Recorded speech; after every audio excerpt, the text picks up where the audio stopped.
আজ অনেকদিন পর একটু সকাল সকাল রিফ্রেশমেন্টের জন্য বেরিয়ে পড়েছিলাম। বেশ সোশ্যাল মিডিয়ায় একটা জায়গা ইদানিং খুব পপুলার হয়েছে, দ্যাট ইজ মুক্তিখোলা স্যালভেশন ক্যাম্প। তো সেখানে আমরা সকাল সকাল চলে গেলাম। আজকের ওয়েদারটা ভীষণ সুন্দর ছিল, আকাশটা হালকা মেঘলা ছিল এবং বৃষ্টিও হচ্ছিল না, তো খুব সুন্দর অ্যাম্বিয়েন্স ছিল।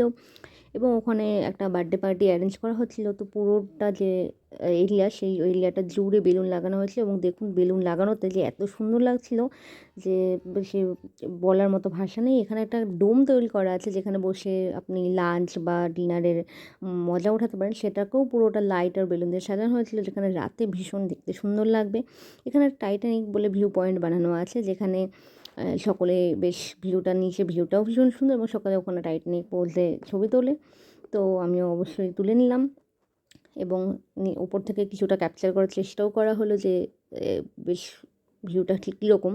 কিন্তু যেহেতু শীতকাল, নদীতে খুব একটা জল নেই, তো বোঝা যাচ্ছে না খুব একটা ভিউটা। তো এটার ঠিক পাশেই একটা সুন্দর করে বেতের দোলনা লাগানো আছে, যেটা আমার সবথেকে বেশি অ্যাট্রাকশন মনে হয়।